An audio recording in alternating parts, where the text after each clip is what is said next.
Hello everyone, welcome to the All Day Football Show. I'm your host, as always, Jackson Kellogg, and today we will be going over my 2022 NFL Draft outlook for the Patriots. I'm going to be looking at what some of the top needs are and prospects I think can fill out each of those positions. I'm going to focus more specifically on the first round with a couple guys that I could see going in more like second, third round if they're there.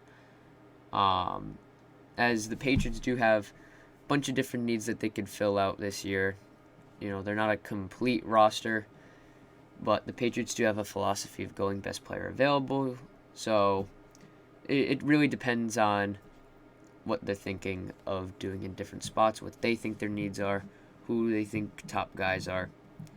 So this isn't necessarily a prediction of what I think the Patriots will do, more of kind of just analyzing some things that I've seen from out of some prospects and looking at that can fill out different needs for the Pats. So, firstly, looking at the draft picks for the Pats this year, we've got a first rounder at the number 21 overall spot, a second rounder, a third rounder, a fourth rounder, 2 fifths, one in a trade with the Dolphins for Devontae Parker, and one with the Buccaneers that was gotten in the Shaq Mason trade.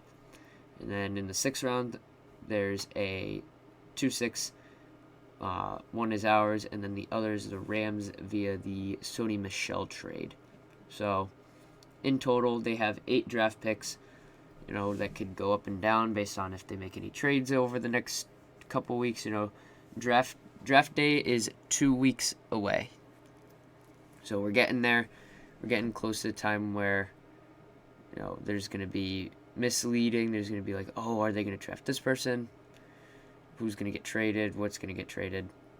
So, and before we get into the rest of the video, there is a very real chance that the Patriots trade back from the first round pick. And that's more because when you look at it, they have one pick in each round all the way up until the 5th round. And the Patriots, like I've said, have a bunch of needs that they could fill out. I can think of 4 off the top of my head right now. You're not going to get a starting caliber guy who can come in and start day 1 in the 4th round. It's very rare. So, is Belichick going to trade out of that first rounder to get multiple seconds and thirds? He's going to go for future first.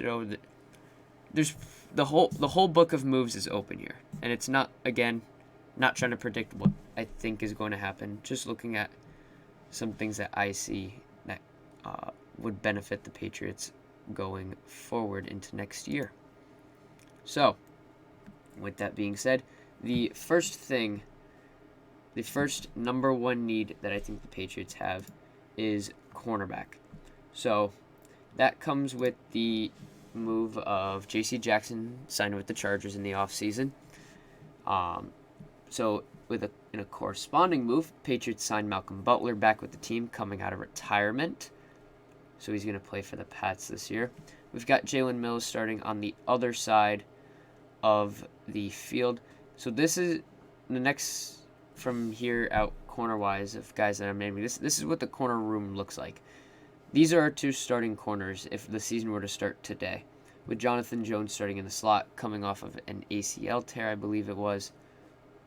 So, Jonathan Jones, one of the best slot corners in the league, but he's not really an outside guy. That's where you have Malcolm Butler and Jalen Mills. But both of those guys, or Jalen Mills is not necessarily a man cover corner. He did well in zone situations last year and did pretty well in a role that he wasn't necessarily tailored for. He's more of a gadget DB, zone, not necessarily asked to play man-to-man, and I don't think he played terrible for that situation. Malcolm Butler didn't play at all last year. He did pretty well the last time he played when he was on the Titans. Very interesting that the Patriots brought him back, signed, since the last time he was a Patriot was when he was benched in the Super Bowl against the Eagles. Guess there's not really any bad blood there. But yeah, so that's the Patriots starting 3 corners. Then you get more into your depth. They signed Terrence Mitchell He's bounced around from the last couple teams. Last on the Texans. He's up there in age. They signed him on a 1-year deal worth like up to $3 million. Jawan Williams, who I think is probably going to get cut or traded this offseason just because of how crowded the depth area of the corner room is right now, especially if the Patriots do decide to make another room at corner. With the 3 guys mentioned plus the 4 here, that's 7 corners, plus I think the Patriots should add a starting caliber corner in the draft, so that would put it at 8, and I don't think the Patriots carry more than 5 corners at a time, and one doesn't even usually is a healthy scratch. So Patriots would rather play safeties. So I think a couple of these guys that are in this group here are not going to be on the team come the start of the season. So whether it's Terrence Mitchell just being a camp body, Jawan Williams getting cut or traded as he hasn't really panned out after being a second-round pick in 2018. Miles Bryant, who played a hybrid corner safety role, he came in as the starting slot corner last year after Jonathan Joseph got injured. So he came in there. He did okay for the most part, and then got burned badly in the playoffs against the Bills. And then Sean Wade, who the Patriots traded a 5th-round pick last year, who was a rookie last year with the Ravens in training camp. Ravens had a bunch of corners in training camp and just decided to try and get value out of him. Gave you a little sneak peek there. We'll get to that in a second. But overall, this corner room, it's got a lot of depth guys and not really a starting caliber, number 1 shutdown, lockdown corner. And that's Andrew Booth. Andrew Booth, I believe, is one of the best corners in this draft class, and I think he's done a lot to show for it. You've got Sauce Gardner and Derek Stingley as the 2 best corners in this class. They're not going to fall down to the Pats at the 21st overall pick. And if they do, there's got to be some serious concerns as to why that happens. The 3rd corner I have in prospect-wise is Trent McDuffie, who is more of a zone guy, so unless the Patriots decide that they want to go to more of a zone role, I don't think he's going to have much of a value to be drafted by the Patriots, and I do think he does go sooner than 21 as well. That's where Andrew Booth comes in. Andrew Booth comes in as a man-to-man corner who, though hasn't started much as in his career, he had 1 year as a starter. There are some pros and cons to his game, but I think Andrew Booth could be molded into a great corner with the Patriots. So when looking at him, he's had 529 snaps from his corner spot outside out of 578 snaps on defense, 11 games played, 334 coverage snaps out of 334 times that he had to drop back into coverage, he got targeted 47 times. That's a very small percentage. I think less than 20% of the time he's covered, and he only allowed 29 receptions. So, doing the math there, he allowed a catch more than half the time he was targeted, but he wasn't targeted very often. He allowed only 326 yards as a corner, 2 touchdowns, and 3 interceptions. Had a coverage grade of 78.6, run defense grade of 72.3, with a completion percentage allowed of 61.7%, coverage grade of 78.6. I don't know why PFF has that twice. They have it like 3 different times. Guess they kind of glitched out there. Anyways, he forced 4 incompletions, had 11 coverage stops. His average depth of target was 11.3 yards away. He had 2 dropped interceptions and 11 missed tackles. So that's where the conversations come in of, why is Booth not projected higher? We'll start with his pros first. He's patient, quiet with his feet, not a guy who takes the bait on double moves. When watching Andrew Booth film, he sticks with his guy the whole time. They can make as many moves as they want. He's going to stick with them. Drives out of his pedal with top-tier explosiveness. When he's going back in reverse and switches out with his hips, he does it with great finesse. Strength throughout his frame, long arms for his height. He can play press, and that's something that a lot of corners in this draft class don't do. That's something that a lot of corners don't do coming out of college. And that's something that Booth can do. He can be a press corner. The problems are that he leaves his feet reckless to abandon as a tackler. He like dives for tackles all the time. When you're playing Madden, you've got the conservative tackle or the aggressive tackle, Xbox A button or X button. He is that X button every time, and that leaves him to miss tackles.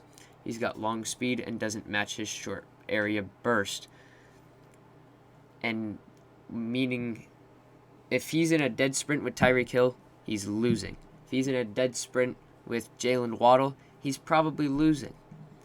And that's something that they're like, well, how is that going to project to him when he's got to play as a starter?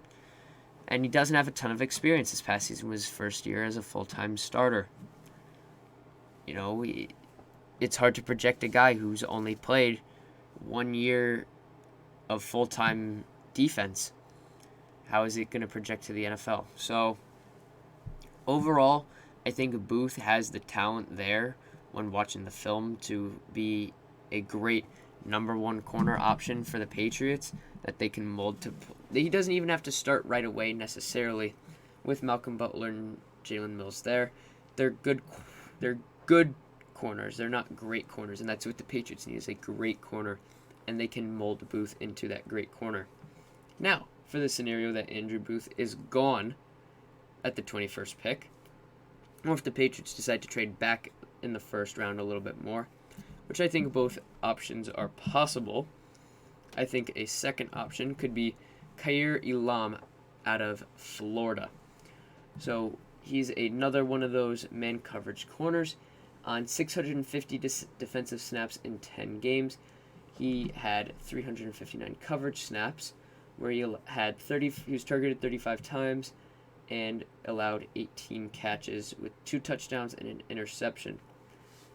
Aligned mostly at outside corner, had a coverage grade of 58.1. He's been a 2-year starter. He had a great year in 2019 in limited role.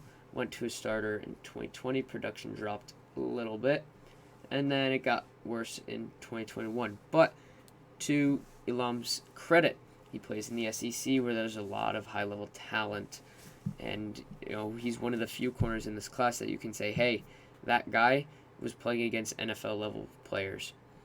So, allowed a completion percentage of 51.4%, had a 77.1 run defense grade. So, Bill loves his corners that will go and make plays on the run. But he had 5 forced incompletions, a single coverage stop. His average depth of target was 8 yards downfield. He had 1 dropped interception and 3 missed tackles.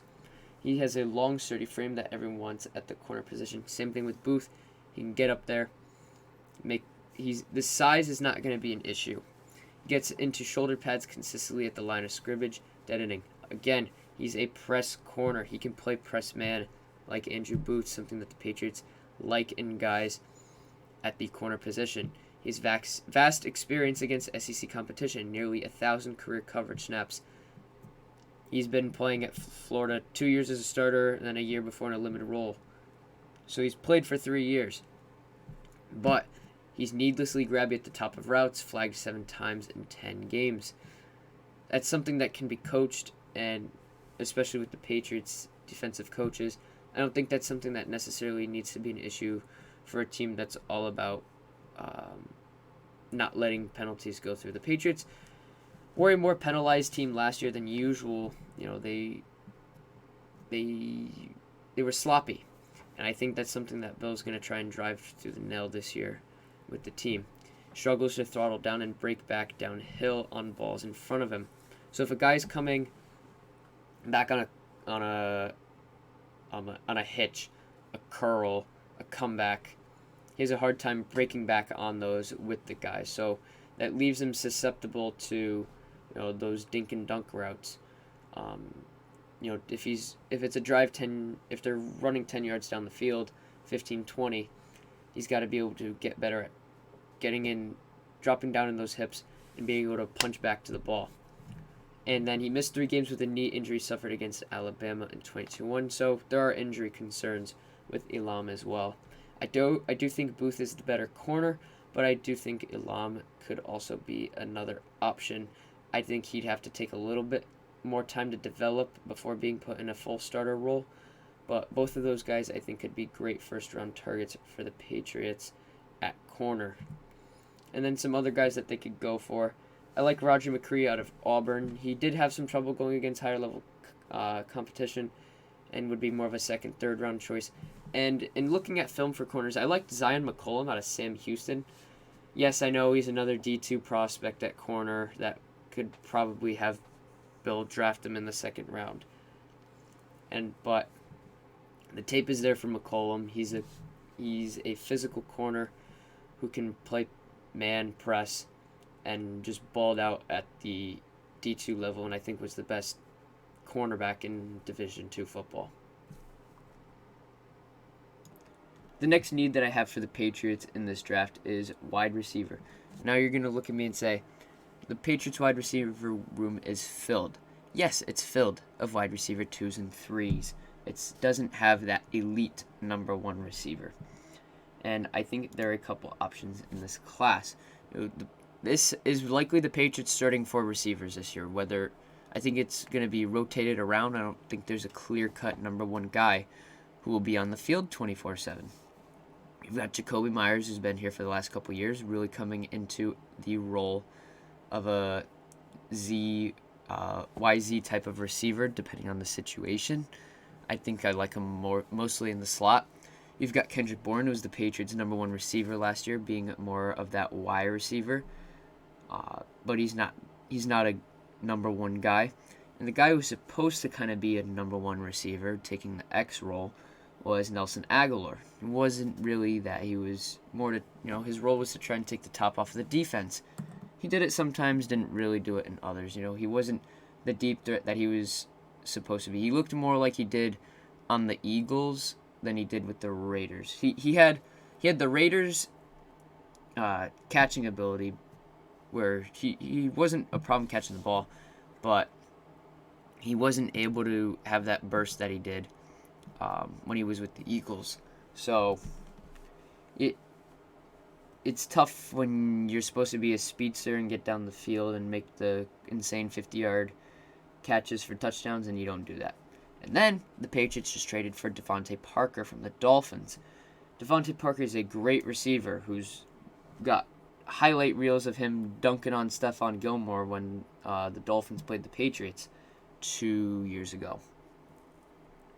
The problem is Devontae Parker has only played 1 full season as a starter. He's got injury problems.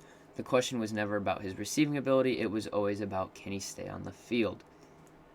And then you look at more the depth of the receiver room. You've got Christian Wilkerson, who came on great as a UDFA last year, played in a couple games. N'Keal Harry, first-round draft pick in 2019, never really developed into that role.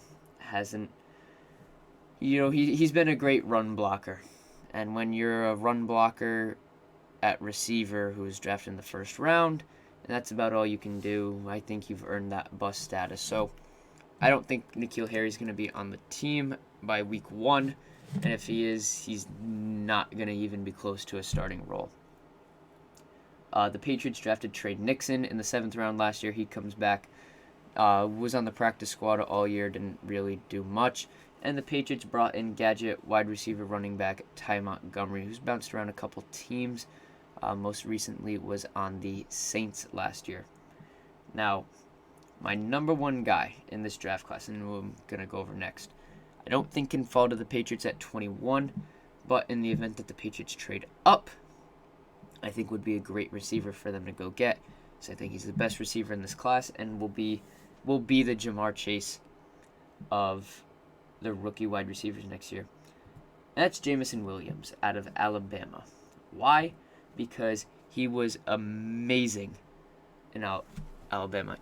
So one of the negatives on him was that, and it even shows it in his cons list there, he was at Ohio State before last year, couldn't make it in the receiver room, transfers to Alabama, and balls out. He was stuck behind Olave, Garrett Wilson, Najigma Smith over at Ohio State. Decided, hey, I'm not going to get time playing here. I'm going to transfer over to Alabama. So his pros, he's got elite angle-changing, uncatchable top speed. don't usually see at his height.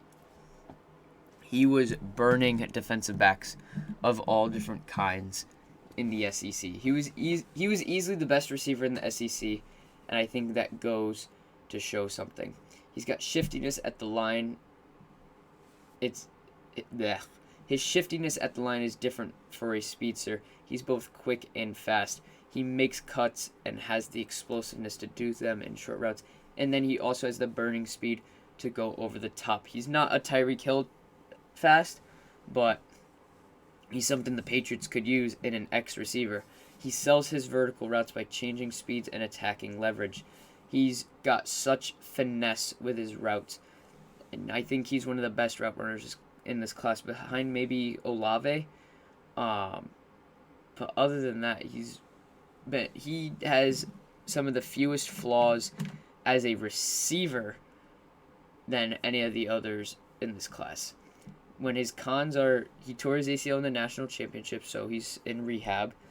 He's still rail thin for a tall receiver. Bully ball is not going to be his game. And I don't think that's going to be a problem because he can get open. I don't like Drake London as a prospect because I don't want somebody who can do bully ball. I have PTSD with N'Keal Harry, and when watching Drake London film, I see N'Keal Harry. So everybody's reason for wanting Drake London as a receiver, as the best receiver in this class, let alone. I don't want receivers who were physical in college in the first round. I don't care what their build is, whatever, because you don't know if it's going to translate to the NFL. You've got Chris Olave, who I think is the second best receiver in this class, but I don't think he catches up to Jameson Williams in terms of Jameson Williams' ability. And then Williams was a one-year wonder. He was stuck behind the Ohio State trio before transferring last summer. So there's a reason of why was he stuck behind them. And, you won't necessarily know, but Jameson Williams balled out with Bryce Young at Alabama this past year, and that's what matters. Jameson Williams had some of the best stats for a receiver in college football last year. Last year as a starter, had an overall grade of 81.6 from PFF, and in 15 games played, he had 516 pass snaps, mostly out wide, but he did take a lot from the slot too to create mismatches. And on 115 targets, had 78 catches for 1,500 yards, which was 20 yards per reception for 15 touchdowns. He averaged 20 yards a reception. That's insane, and did it against SEC level competition.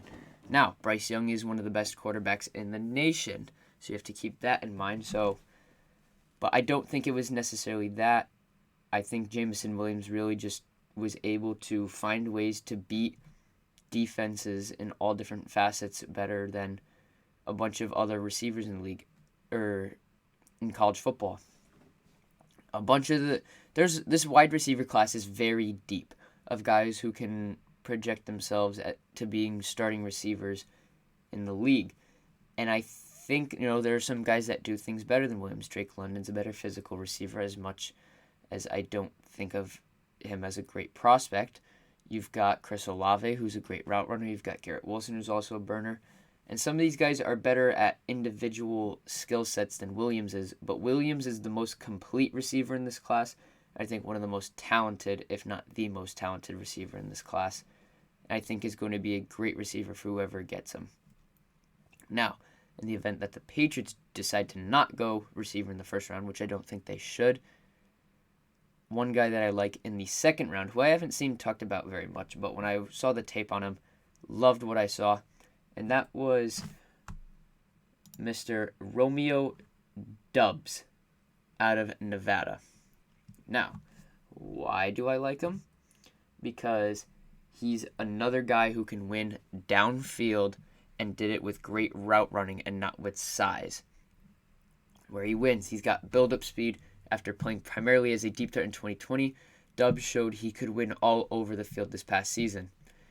Doubs doesn't really have any physical limitations that stop him from playing the X role in the league as he did in college. The question is simply, can he deal with the bump in physicality? And that's where people question, he was great getting down the field in college, but you don't face a lot of press in college, and there's question as if is he going to be able to handle the contact up close all the time? Is he going to be able to get off? What can he improve? Stronger hands. Stubbs has to be better at the catch point. He should have been mossing corners left and right considering who he was playing. It's only going to get harder at the next level. It's not something that I don't think he's going to have to do, especially if he's drafted with the Patriots. Mac Jones is very accurate, and we saw on throws downfield with Jones all of last year. Jones can get it to the guy when he needs to, and he's not going to put it in a place where Dobbs is going to have to go up and get it on somebody that he's not going to be able to do it on. So I don't think that's the issue or a worry. Some pros to his game: he's a long strider who can cook when he gets going. He's a real deal deep threat. He was able to get down the field. He's a better Aguilar. He's got tremendous feet and balance, probably runs a mean ladder drill. He employs a gorgeous shimmy release, works it to both sides. He's got the finesse. He's not just I can run a 4.3 40 and that's my personality. No. He's got the moves to back it up. Some cons: he's not an enforcer despite his size and middling contested catch numbers over his career. I don't necessarily see that as a knock in terms of jump balls. I don't think that's a direction the Patriots want to go. He ran hot and cold this past season, not a consistent weekly focal point of the offense. Now, that's where the projections drop him down to the second, third round. So I think he's going to be a day 2 pick, but his talent, and I've watched film with some of my friends, and because I saw Dobbs, and I sent the film of him to my friends and was like, hey, am I wrong in saying that this guy looks really good? And he looks like a great receiver, but he can get caught playing high, has the ability to sink, but can get lackadaisical, whatever that means. But he's got to be able to. His route running could get better. It's good, not great, and that's again, he's not a first round wide receiver, but in the right scenario, and I know that's tough saying as with the Patriots as they don't develop very many receivers. I think he could come in, be behind for the year, develop, and come in and be a starter and let Aguilar go either this season or during the season or in the offseason next year. I think he could come in and take over that Aguilar role if he's drafted. Some other guys that I like in this class: John Mechie out of Alabama, worked with him and Mac Jones were great chemistry last year. Or when they played in college, not last year because Mac Jones was in the NFL. Calvin Austin III out of Memphis. He's a great-looking, speedy, gadget type of receiver that I think Belichick would love to work with. But he's definitely a development prospect, and a bit on the smaller side. And Christian Watson, who I think Christian Watson was the best receiver in the FCS. The issue with him was that he's in the FCS, and he was inconsistent in that time as well. For the competition he was facing, he should have had better numbers and didn't. But he looks like a great receiver, and he's not just. It's not his play that's backing him down. The only thing that drops him down to probably the third round, maybe late second in this class, is because he was inconsistent, and that he plays in the FCS. So these are the guys that I would love the Patriots to go for day 2 if they wanted to make a move at receiver. The number 3 need in this draft is offensive line, specifically guard, just because there's a gaping hole at guard right now. So Shaq Mason gets traded to Tampa Bay. You've got Ted Karras, who left to the Bengals in the offseason in free agency. So you've got Michael Onwenu, who played kind of a backup swap-in role last year after being a great starter at guard in his rookie year. And then he came in his second year and was kind of more right tackle for when Trent Brown got hurt. But I think you can put him back in the guard role, just a matter of is he going to play left or right guard. I think he's going to move to right guard because I don't think him and Isaiah Wynn had great chemistry last year. So I think they're going to put him at right guard. And that's where you have the hole at left guard. Now, you can possibly kick Isaiah Wynn inside because of his size. I think you could kick him into play guard, and you could draft a left tackle if you wanted to. The left tackle class is very top heavy, and I don't know if the Patriots are going to be able to get one of those guys. I think it's more possible that they can go get a guard, especially in the first round, if they wanted to go in that option. There's 3 guys that I like. 2 are first round prospects. The other is more of a second rounder that they might have to reach for in the first if need be. But that's Zion Johnson out of Boston College, Kenyon Green out of Texas A&M.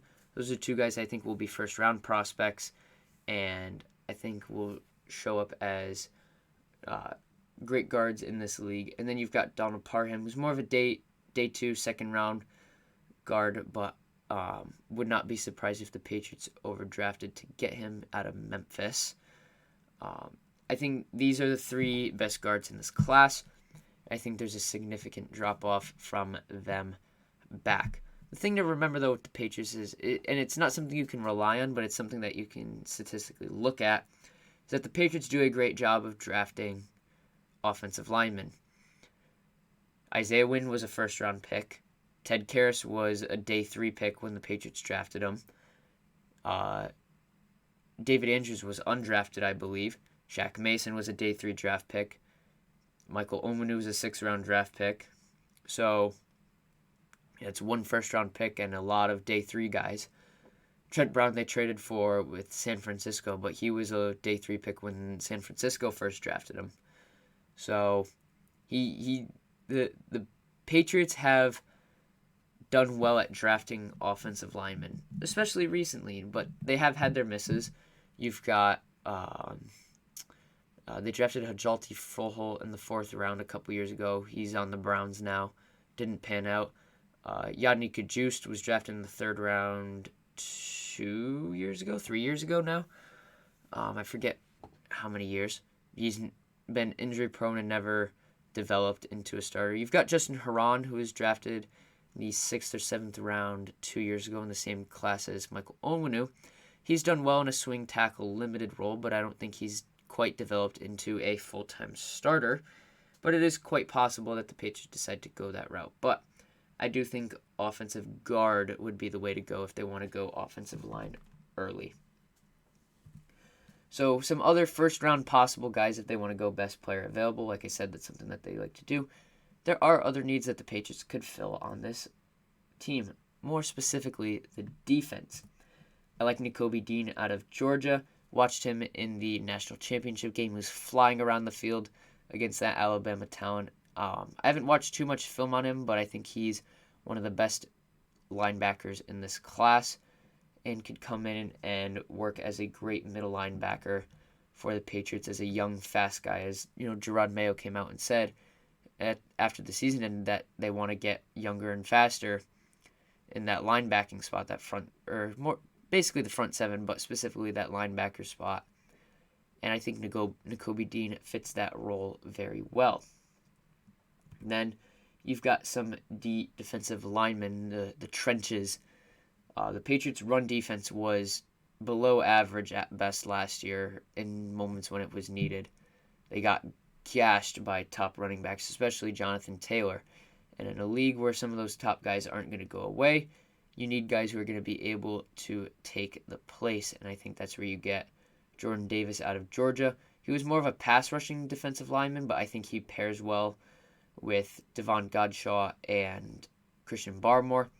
You know, if they get him, I think they can move off of Devon Godshaw after this year, and you still have 2 quality guys in the middle of Christian Barmore and Jordan Davis. And I like Travis Jones out of UConn. I am a bit of a homer with that pick, as you know, I'll be attending UConn and I'm a UConn fan for football, which gets to be very painful, especially recently. But Travis Jones was the lone bright spot of that abysmal UConn team this past year. And I think his abilities can translate well to the NFL, and I think he can be a great defensive tackle for the Patriots. But anyways, guys, thank you so much for watching. If you enjoyed it, be sure to leave a like and subscribe. It would be greatly appreciated. Hope you all enjoyed. I will see you in the next video. Adios.